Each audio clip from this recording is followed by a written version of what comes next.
Akibat membunuh orang, penjaga Pulau Wangui muncul bermaksud menghabisi Fang Xiaolin. Itu karena membunuh di tempat ini adalah larangan. Tahu akan situasinya, Fang Xiaolin tidak diam saja melainkan melakukan perlawanan. Sementara Fang Han masih berlatih di ruangannya. Selang beberapa saat ia mengetahui apa yang terjadi dengan Fang Xiaolin dan bergegas mencarinya. Long Xuan juga menyusul Fang Han. Aturan pasar laut Wangui sangatlah ketat, tak ada seorang pun di dunia ini yang berani melanggar. Begitu ada yang melanggar tentu hukuman tidak dapat dihindari. Kedua penjaga bertanya nih apakah Fang Xiaolin mempunyai pembelaan. Di saat itulah Fang Han datang menebas rantai yang menahan Fang Xiaolin. Mengerti akan situasi yang dihadapi, Long Xuan yang baru saja tiba menangkupkan tangan kepada para penjaga berharap mereka dapat diampuni. Tentu penjaga menolaknya. Meski demikian mereka dapat diampuni setelah Ying Tianxing muncul membantu mereka. Hal itu diperkuat dengan alasan kelompok Fang Han yang membunuh penguasa Pulau Malapetaka yang merupakan salah satu dari 40 bandit. Yang mana bisa dianggap mereka adalah tamu terhormat Pulau Wangui. Ditambah Sekte Yuhua dan Pulau Wangui termasuk di antara 10 sekte abadi. Jika ada korban jiwa mungkin akan mempengaruhi hubungan antara kedua sekte. Apalagi tetua Sekte Iblis pemilik Paviliun Suwangui juga ikut turun tangan agar Fang Han dan kawan-kawan dibebaskan. Namun dia berjanji akan membunuh mereka bertiga jika nantinya kembali membuat kesalahan.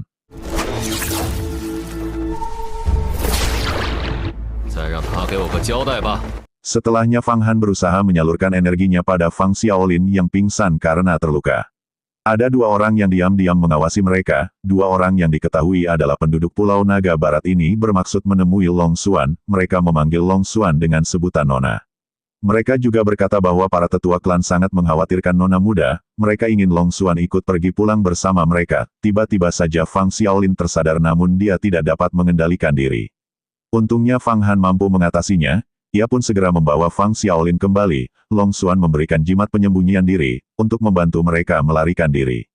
Ia tidak bisa ikut kembali saat ini namun ia berjanji pada mereka. Suatu saat jika dia sudah merasa mampu pasti akan kembali mencari mereka untuk membalaskan dendam Pulau Naga Barat.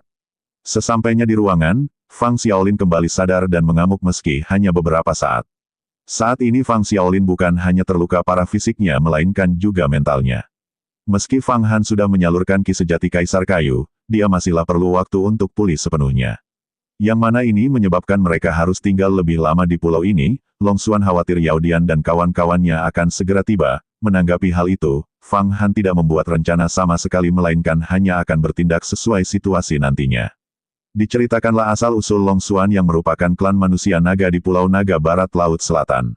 Meski semua anggota klannya berlatih kultivasi, Pulau Naga Barat terletak di daerah terpencil dan selalu hidup berdampingan damai dengan para kultivator manusia.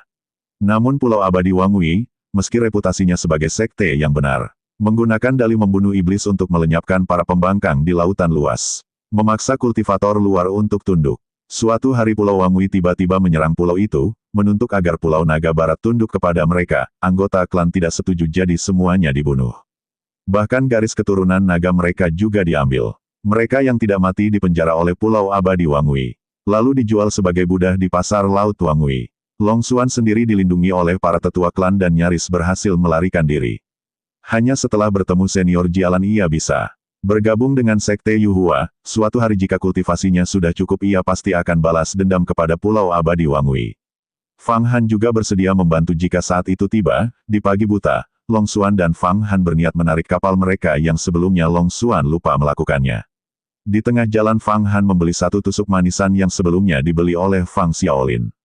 Namun siapa sangka, Yao Dian dan kawannya sudah berada di kapal mereka. Oleh sebab itu mereka mengurungkan niatnya dan memilih untuk pergi. Sayangnya kedatangan mereka telah diketahui.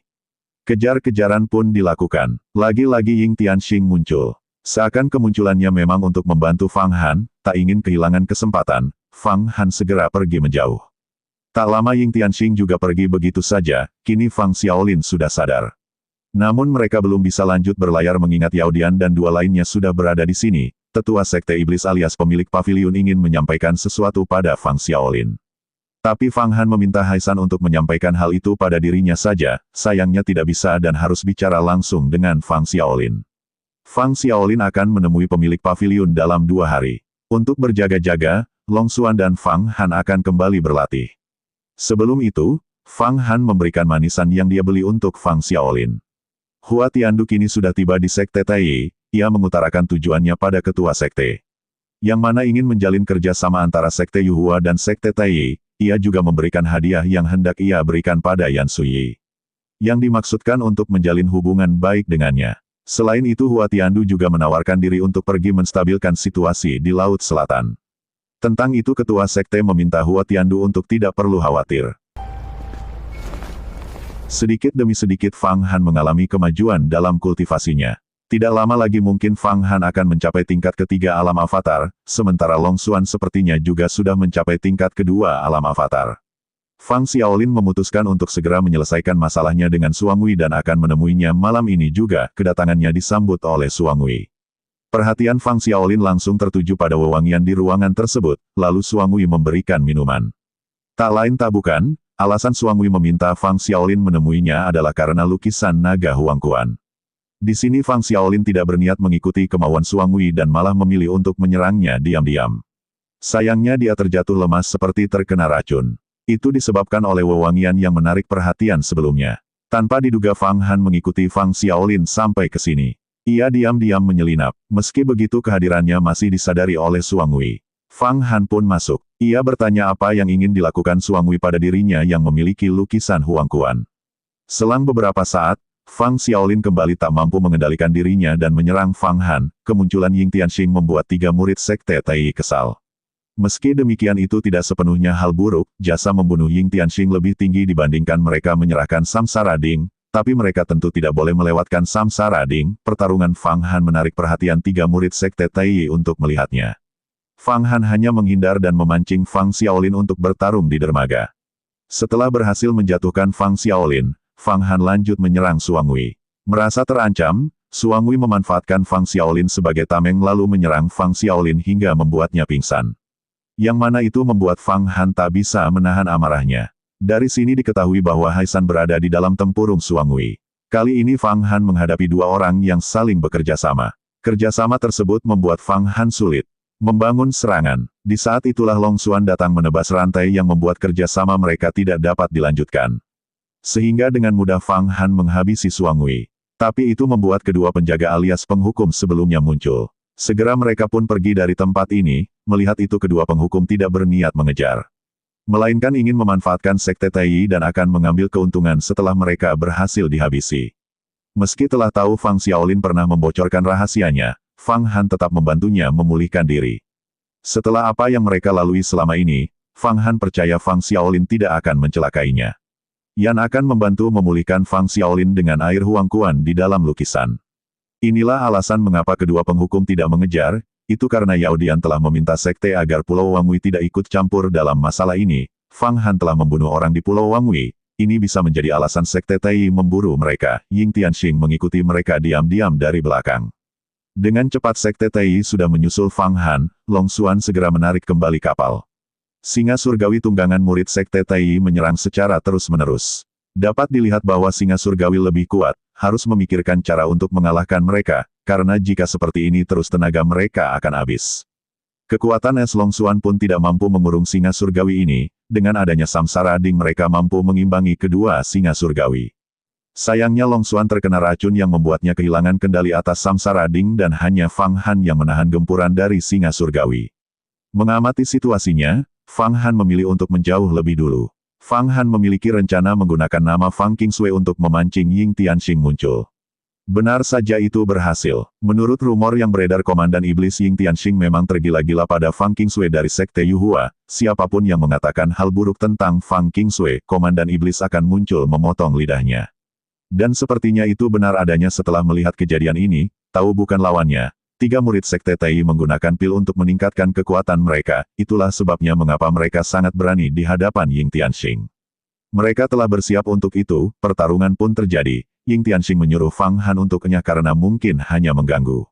Saat racunnya kambuh, Long Xuan terjatuh. Hal itu membuat Fang Han khawatir. Balik lagi di pertarungan Ying Tianxing.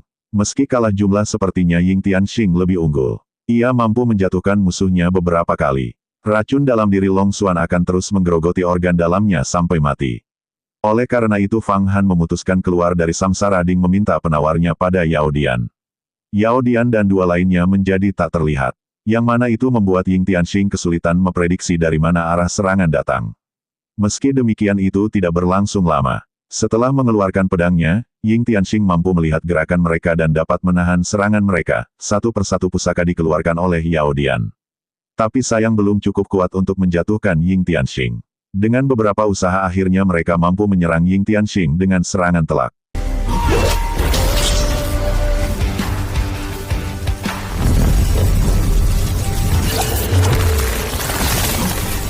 Mereka yakin Ying Tianxing telah berhasil mereka kalahkan. Sayangnya dugaan mereka salah. Ying Tianxing belumlah mati dan malah hendak melakukan serangan kuat yang mana itu membuat Yao Dian dan lainnya memilih kabur. Mereka dapat melarikan diri setelah menggunakan jimat penukar nyawa. Keadaan mereka bertiga kini memprihatinkan, terlihat sangat lemah. Mereka pun mengeluarkan dekrit surgawi, mengabarkan pada sekte bahwa mereka terluka parah oleh Komandan Iblis Ying Tianxing. Memanggil semua murid sekte Tai yang berada di laut untuk mengepung dan membunuh Komandan Iblis. Tanpa mereka sadari Fang Han mengawasi mereka, dekrit surgawi tersebut tidak menyebutkan bahwa mereka berurusan dengan murid sekte Yuhua, karena menurut mereka itu akan memalukan jika semua orang tahu sekte Tai terluka parah karena berurusan dengan sekte Yuhua, jadi hanya berisi bagaimana mereka melawan Komandan Iblis hingga terluka parah. Setelah dekrit tersebut dikirim, Fang Han menampakkan dirinya yang membuat mereka terkejut bukan main. Karena mereka tidak mau memberikan penawar racunnya, Fang Han membunuh mereka semua dan akan mencari penawar tersebut begitu mereka tiada. Fang Han berani melakukan ini karena dalam dekrit surgawi tidak menyebutkan Yao Dian bertemu dengan sekte Yuhua, jadi jika dia membunuh mereka di sini tidak akan ada yang tahu jika pembunuhnya adalah dia. Di sisi lain Fang Xiaolin tersadar setelah energi merah dari pedang Hong Yi memancar menyerupai benang yang mengikat tangan Fang Xiaolin. Itu menuntun Fang Xiaolin keluar dari kapal dan mendengar suara Hong Yi memanggil Fang Han.